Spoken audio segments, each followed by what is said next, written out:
morning. Here we are at the Port of Missing Men, and I'm here with Wiltrid Salm, better known as the Countess, or as I and some of her friends call her, Willie. I'm Linda Stabler-Talty, a former board member at the Southampton History Museum. Now I'm a trustee emeritus or some such thing. But we're here, and Willie is going to demonstrate her favorite summer specialty of Sprouted Lentil Salad. And she had something that she wanted to say at the opening to explain why she chooses this. All right. Lentils, a lot of people, they say lentils. I can't have lentils, they give me gas. And that's bad information, because lentils cooked, yes, they'll give gas to everybody. But lentils sprouted, they won't give gas to anybody. And also, you don't have to cook them, because now they're very soft. They're softer than as if you'd cook them. And if you cook them, you cook the life out of them. And these lentils have life. And you can see how nicely they're sprouted. And that takes 2 days to do that. So can you explain how you do that? I love lentils, and I actually do like to cook them into soups, but Yeah. tell me how you did that. Even soup, you make your soup and you put them in like this. Oh, And then you have the fantastic. whole Good to bun. know. So how do you sprout them? Just take a snip and try how soft they are. Oh, they're crunchy. They have texture. Yes, Yeah, and but I usually mean, lentils are, yes. They're not hard like the little pellets or anything. They're really soft. Anyway, the secret is for the sprouting. You can't buy them in a regular market, because then they have been radiated so many times they won't sprout anymore. So, Interesting. Yeah. So they've taken the ability to sprout or to make a seed, and so Right. you have to get them at So I a have to get them in a health health food store. I got these as provisions, Mhm. and they have them in bulk. Excellent. And there's so many different forms of lentils. There are pink ones and green ones and black ones and all. And I like these because they're sort of the bigger ones. And these are a greenish color, so are those yeah, green they're lentils? greenish, yeah. And I love the pink ones because the color is so yeah, beautiful. they're lovely. Do you yeah, sprout those yeah. too? Yes, yeah. But if they have them in bulk, then they will sprout. But sprouting is. And so you cover them with water, I would imagine, and then what else? With water, then you just over 2 days, you just have to change the water a few times, rinse them. Mm-hmm. So I throw the whole thing into one of those colanders there, the strainer. No, not that. No, Take oh, that the big strainer, one. okay. That one, yes. There we go. So Dump you the would whole rinse, thing. dump them in, And then I rinse. mean they are in water then. Then I dump the whole thing into that and put them under the special filtered water. Mhm, of course. And at But room really- temperature or in light, out of light? The What other first conditions? day in room temperature, of course, in this heat, you can't leave them in room temperature too much. So after a day, I put them In the refrigerator. And they'll still sprout in the Oh yes, refrigerator? oh absolutely. Oh, that's great to Absolutely. know. And do you cover them with anything, or do you just leave it open so that there's a little bit of when I leave them out, I just put a towel over them. Right, And, okay. And in the refrigerator, you saw this glass lid that I put in there before. The glass lid is not very tight, so it So has a little bit of air yes, exchange. Yes, Okay. absolutely, yeah. Very good. So it takes a couple days. When it's warm weather like this, you would put them into the refrigerator after they had been resting at room temperature, Yeah. and then they will still sprout in the refrigerator, which Oh, is yeah. fascinating. Oh yes. So altogether, this is like a 2.5 day job Okay. at this point. And not only are they crunchy and have texture, but they're probably much more nutritious like this. Absolutely, they're very nutritious, and they won't give you gas. Double benefit here. Yeah. So what we do, we make some kind of a book to roll them in, and I like. So them. what do we have here? I have some Kensingtons, which is they also have a. Maybe I should show the other one. So it's a mayonnaise, an organic mayonnaise, I would imagine. And Daniel, get the organic one. It's in the other refrigerator. The organic. I recall at one of your other cooking classes Mhm. that you sometimes make your own mayonnaise. Yes, I do, but that's another class. Another class. Okay, we look forward to making mayonnaise with the Countess. So we just cheat. This is a cheating contest. So this is the one here, organic mayonnaise. But we don't really promote it unless they support us, right?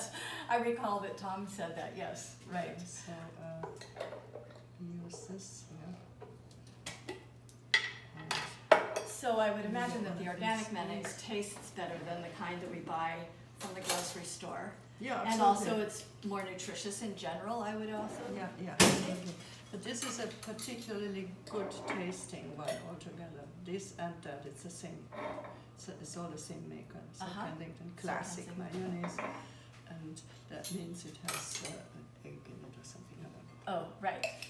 And these days everybody's worried about eggs and things, but the fact that it's organic makes it more pure and also doesn't have other chemicals and things into that would change the flavor of the egg yolks. So this is pretty good.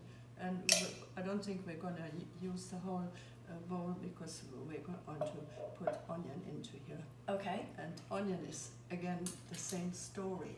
Cooked onions will give you gas, but raw onions. Raw onions will not. Oh, interesting. No. So raw onions might give you breath.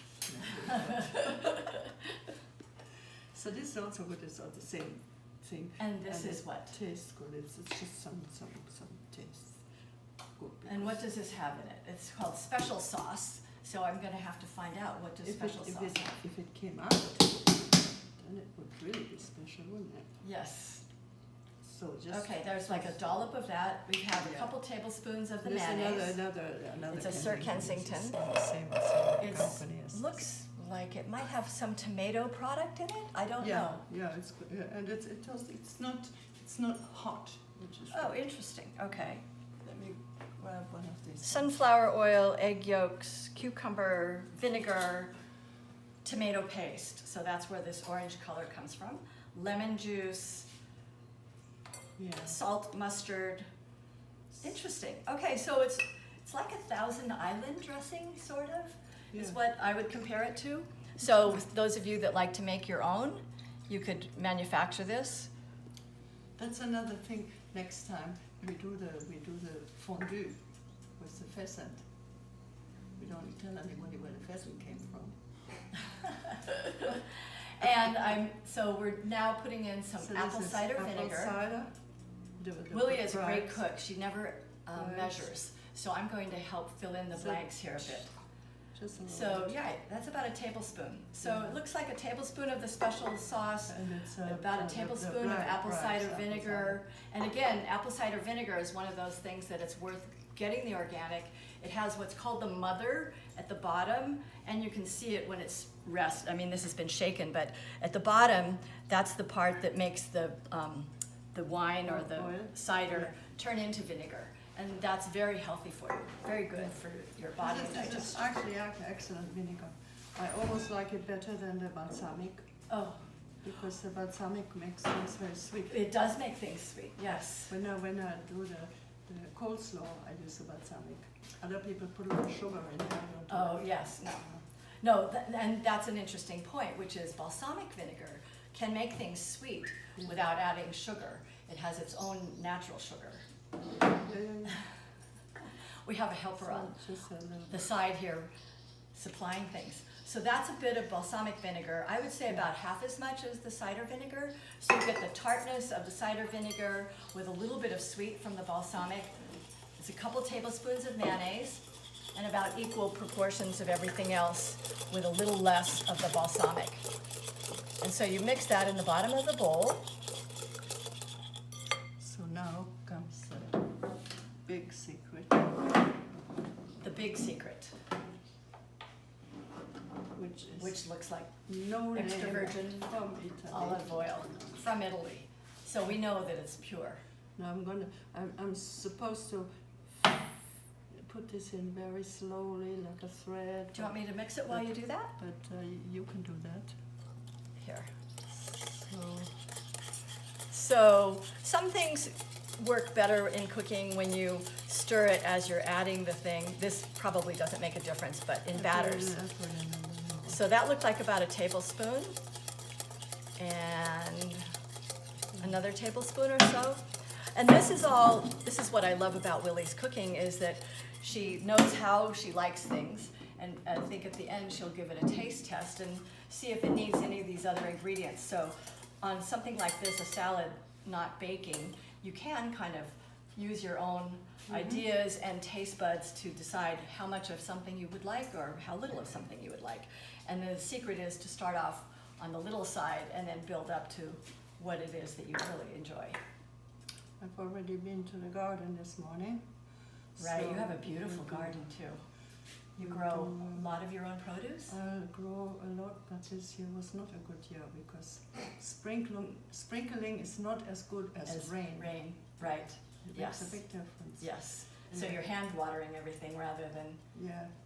This right. year. It is very warm this year and we have not had very much rain. Give me The red onion or the red onion or the white, it doesn't matter. Okay, It's let's do this. preference.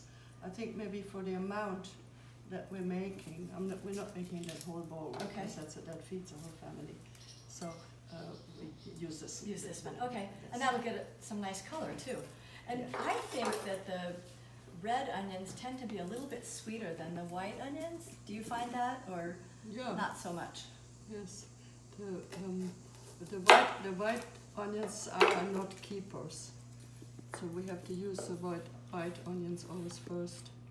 Oh, interesting. They don't last as long in the garden, you Give mean? me the compost. Oh, and she's very smart here. She has a little compost bucket, which I'm presuming goes into her compost pile. Is that right? Yes. And then that's turned with leaves and mulch and other things. It has to stay moist and a certain temperature, and those of you that do compost, you'd understand that it's not it's a little bit of an art, it's not a science. But you put all of your kitchen leavings, all the skins and the parts that you don't want, and put it outside into your compost, and then you get wonderful soil and nutrients that go into the garden, which is why your garden in good years with rain will be very abundant. And also, we do have a waste problem in Southampton. Yes, we do. And And composting is a really good thing. Actually, food waste is one of the biggest challenges in waste in general, so. so I'm cutting an onion the professional way, except professional is Yeah. and that's They're what you do. faster. In cooking school in Germany, you spend at least 3 years just Learning how to chop. So did you go to cooking school? No, that's why I'm doing it so slowly. But you know the technique. I just So got a she's lot of taking tricks an on- onion and just slicing it, removing the outer, it looks like paper, but the outer layer, so that you get into the real fruit, and then slicing very thin slices, about a 1/16 of an inch. This makes it much easier, and everything is more uniform. So that's the reason you don't just cut it, which is what I do a lot, especially when I make soups, is I just chop it randomly. But something like this, it needs to be very finely done, and also more uniform, so that looks beautiful. So actually we can put the amount of sprout which we need, we can put that in there. And So let's see, we have, then 1, 2, this looks like about 1/4 of a cup each, 3, how many people are tasting today? well, we have 1, 2, 4 of 3, us here, 4. so 4. 4. There's the black one there that has to come out. Oh, one thing too, I know with lentils sometimes when you buy them, sometimes they can have stones. Do you Stones, go yeah. through them and kind of make sure that? No, they go to the bottom. Oh, of course, Yes, when you put the yes. water, because the lentils are more light. That's You interesting. can use your favorite stir thing. Okay, I have a green one and she You has have the one, I have a dueling stirrers here. But so this was So- about 1.25 cups, Let's go in. and I would say that's not even, it's a scant tablespoon of the chopped onions. And they're purple, it looks You see, beautiful. I think I put in the other half in there. Okay. I like onion. Yes, and the summer onions are delicious, Yes. nice and crispy. Yes. So I enjoy texture, so this looks like it's going to be really delicious tasting, but it also has a little bit of crunch from the onion. And then the lentils themselves, as I said earlier, are also very crunchy, Yeah. which is unusual for lentils. This And with the knife- sprouts. This knife is not very sharp.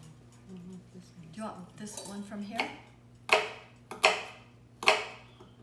You see, you have to cut this in a way that you don't cut your fingertips off, you know. Right. And So plus, you always cut alongside the side of the finger. oh, okay, so you use your finger as a guide, Yes, but in case but move it quickly. this one is slippy because and the knife is not sharp enough. You see, only men can sharpen knives. I have a problem sharpening knives. I can't. actually, I just cannot. I finally bought one of those, on the counter knife sharpeners because I cannot sharpen them This with is a real as mess you're when supposed I'm to. making- it's So making a she mess. sliced them all not diagonally, but next to each other. Now the next step when you cut them, you use them. You hold them like this. Okay, so you use the end of the onion actually to also help you keep it under control so that you can slice it more evenly. Yes. And just So the onion is intact at its end, and then, yes. Oh yeah, you keep the end so that it doesn't fall apart before you've cut it. But this small onion is of course a problem. Yeah. plus it's slippery. Once you've It's taken very that out, slippery, that outer, and I have this professional knife sharpener, but then you have some male help in the kitchen, and they don't like to use those things because it's not sporty. oh, right, Yeah. it has to be sporting. Yeah. I mean, they The don't. old fashioned with the, Yeah. yes. I find that I don't know, I feel like I dull my knives. Yeah, Instead of me too. sharpening them and have to do it exactly the right angle, it's Yeah, just, it's impossible. I cannot do it. well, there are a lot of women chefs out there who probably are very adept at that, so. Yeah, well, that's the next 3 years in the cooking school, I suppose. How to sharpen your tools. Now here we have regular Parsley? parsley, that is the crinkly one, which I like for chopping. Right, it's a little bit easier to chop than the other. Yeah. And I think this, the longer one, isn't that considered Italian parsley? Yes, this is Italian parsley, and there's also a sweet one. That's not the one. I don't know. Is there a flavor difference? I don't know, I've never really. There's one like this, that's sweet, Oh, interesting, okay, good to and know. it's really good. Yes, oh, I love parsley. Yeah, me It too. gives things a nice little, That can go. Or the vitamin of the parsley is mostly in the stems. in the stems. Yeah. So you put that into your green juice in the morning. Oh, interesting, okay, great. If you make green So juice. nutritious, Yeah. put it into your green juice. That's a good thing to know. That's true with a lot of vegetables and fruits, is that the vitamins are either in the stem or the peel.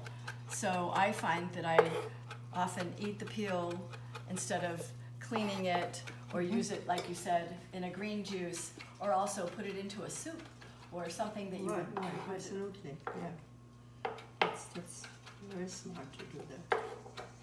So Willie is very adept here, in spite of her, what she calls dull knife. It looks pretty sharp to me. Yeah. But she's mincing the parsley, and this looks like about a tablespoon. This is a good thing because we have about a tablespoon of all the ingredients, This works. except for the balsamic, which was about half that. Now some people they start going to this, and they wake up the whole house. It's not necessary. You just hold it, and Hold you, it. with this hand Uh-huh. you put the pressure on, and then with this hand you lift it against the. Of course. Oh, And great. that's what you do. Wonderful. That looks so easy, and you're right. It's not noisy. It's not very noisy. quiet. And plus, you get such a fine mince from that way. Yeah. And again, everything is somewhat the same size and regular, Yes. rather than chunks here and little bits there. Well, this is pretty good. That looks great. That would be, I would call that a scant tablespoon. But again, what's wonderful about the salad, I would imagine, is that you taste it and see how it If we have too much, blends together. too much sauce, maybe we have to put a little more. I don't know. Shall we put in some more? Okay, sure. And maybe a little bit more vinegar, huh? Because otherwise it gets sort of a little bumpy. Okay. So I would say we've put in about almost 2 tablespoons, or 3, 2 to 3 tablespoons of the apple cider vinegar, and not very much of the balsamic, and about a tablespoon of the parsley, and the special sauce, and 2 or 3 tablespoons of mayonnaise. Again, what's great about this recipe is that it's very flexible, and you can adjust it to your taste. So now comes the ultimate luxury, What is this? which is the chives. Oh, she has chives too from her garden, Yes. and those look delicious. So here she is, putting them all at the same height, Yeah. and I bet, oh, do you Now, cut it? those things you Yeah, here we got get a rid of. funny one there, yes. Yeah. And the long ones you can leave, because what you do with chives to So you get them even at the bottom. Yeah, The even first here, cut, do you, you do about here, okay, about the middle of it? about the middle of it, and then what you do, you turn this whole thing around. Oh, so you get double. And you get double. Instead of having to chop twice, you chop, This gets wasted, That gets and wasted. this stringy Okay. stuff gets wasted. okay. So now So you bundle them together at the end? I'm gonna try the sharper knife now, because this is so. Oh, gosh, Willie, you put me to shame. These are beautiful little pieces of chives that are so even and so regular. Yeah, That's a great way to do this. that's also the professional way. But then I have had professional cooks who put the whole chive into the soup. Oh. And then how do you eat that? How do you You've got eat- chives in your hair and chives in your bra and chives everywhere. I mean, there's no elegant way of eating No. these long Well, things. so do you, I find that chives fresh are better than when they are cooked into something, but you use them to Yeah. cook into things No, I too? don't ever. Okay. No. I cut them like this into a cooked soup sometimes, because I just like chives on my. Oh, you mean sprinkle it on the at the Yes, table or something? uh-huh. That's a great idea. Yeah. Yes. And do chives keep well? Or can you keep them in the? Can you chop them like this and keep them in the refrigerator for a couple days, or you have to do it No, fresh? after they chopped, you kick them. You have to. Okay, you have to use them right This away. is all waste. no? Okay. I'll put that into the compost. Yeah. Great. So this is going to be a healthy compost. Yes. So this looks like Chop. that is yet another tablespoon. We're being really consistent here. Now people did love to go over the board with a knife, and I hit them over the head when they do that. Okay. Because what you do, Explain you take this. the back side, Okay. and of course this is not the right knife for anything Because it has a curve in it. yes. So But you use your knife to scrape the board, the back side of the knife, and then that way it keeps being sharp. yeah. I mean, you do that when you don't know how to sharpen a knife. You can always go like this, but not go Sideways, like but that. don't scrape it. Right. And also, I would think that it raises the grain or isn't good for the cooking, I mean, for the cutting surface. Yeah, So that's a good thing to know. Use the back side of the knife when you're scraping across. yeah. You can go sideways like this when you want to pick Mhm. up a couple little bits that you've left. Now, do we have enough stuff in there now? Or? I don't know. Do you want to taste it? Does it need salt and pepper or anything? Or do you taste it first and then add that? Yeah, probably it doesn't need a lot of salt and pepper, maybe. Okay. So she has a great pepper mill here, so we'll put a little bit of that in. This mill's very fine. Very fine, yes. All the Interesting. other ones I have the More coarse. mix like And we had a discussion earlier about the salt, and Willie has about 5 different kinds of salt that I've seen this morning already. But what she brought out is the Himalayan pink salt, and I use that and find that different salts have different flavors. Oh, yes. And this one has a very what I call robust salt flavor, and you can almost taste the minerals, and it's got minerals that are a little bit healthier for you. But then you have kosher salt that is more coarse, and you can use that for certain things. You had some from Germany. Yeah, There's I don't all. like the one from Germany. Oh, you don't? Okay, No, I think they because. cheat because it tastes like what's that, MSG or whatever. Oh, you mean it has. What they put in salt is iodine. Why? It prevents it from bunching up. It Right. makes it stay, you know, But granular. What is that ugly stuff that is in soy? MSG. Soy sauce, MSG. MSG, right? yes. And I taste that somehow. I don't know. Oh, and that's why it's been removed from a lot of foods, is because MSG, some people are allergic to it. They can have a reaction in their mouth. Yeah. Not allergic that it would harm you, but that it feels funny in their mouth. Yeah. But then some people can taste it, and it's not a pleasant flavor. No, it's not. On the back of the tongue, it tastes there all day. I like the kosher salt. Mhm. Right, I use kosher salt, Yeah. but I use this, I have it Yes, and grind it fresh at the table, and Yeah, that yeah, also yeah, makes a yeah. big difference And as the well. grinder that is fine. that Yes. is, yeah. But generally for cooking, I use the. So should I serve some of this up and we'll taste it, or do you want to taste it before I'm we serve? just trying to think if we, Here. let's see. I think you should taste it to make sure that it's to your standard. Good. It's good? Should I have a second taste?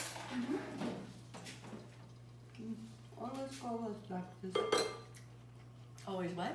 on your spoon. Hold your spoon. Oh, so that you're not dipping it into the, Because if you have Oh. 15 people that, tasting right, the thing, of course. 15 spoons, and they will all get the same. that's a very good thing to know. So you just take your spoon that you're mixing it with and pour it onto the utensil that you want to taste it. That's a great idea. And that's how you taste soups and everything. That's delicious. It's good, no? Yeah, it's got a nice little bite, like Yeah. a good bite.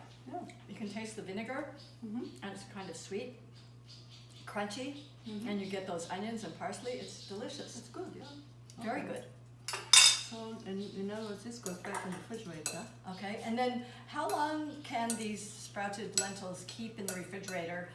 You know, we're using this in a salad now, and how long can we keep the ones that we haven't dressed or used? Oh, this will keep a while. A while, Yeah. which is about a week or so.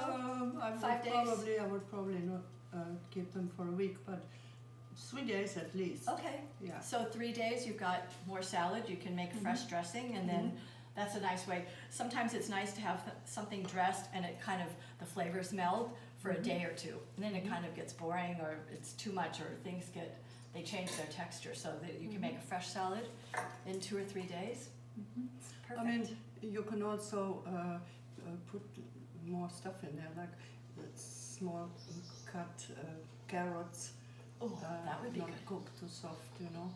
Right, Or parsnips that are sweet. parsnips, Very nice. okay, carrots. What Yeah. about tomatoes? Do tomatoes go with it or not really? No, I wouldn't. You wouldn't, okay. No, because once you mix them like Right, that, because it's summer and we live out here on the eastern end of Long Island, and we No, have I incredible put tomatoes. tomatoes in a separate. Oh, and it's Oh. like a side dish. Yeah, or we can make a tomato salad.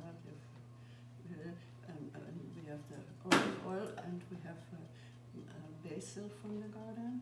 Excellent. That sounds delicious. So let's make. So, should we dish this up and have real taste? Yeah. I think we're running out of time, so we can't really Ah. do our tomato salad, but No, she had a okay. great idea, chopping them with a little bit of olive oil and basil in a side dish, but here, how about Yeah, a taste? There, instead of vinegar, you can use. But some you can use lemon juice. Oh, lemon juice is another good, yep. And on the tomatoes, I put the kosher salt.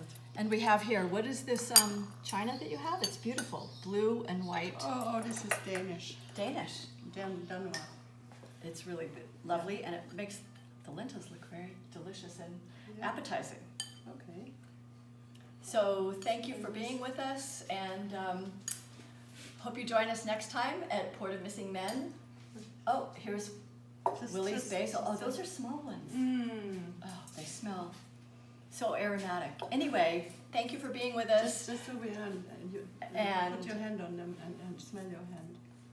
Oh, Better than it's perfume. wonderful. Yes, it is. Yeah. We'll just have to roll in the garden. Right. So that's that whole thing I mix with my tomatoes, you know. And, Oh, perfect, especially in the summertime. Mhm. So, Willie, Yeah. say goodbye to your guests All and right. the people watching.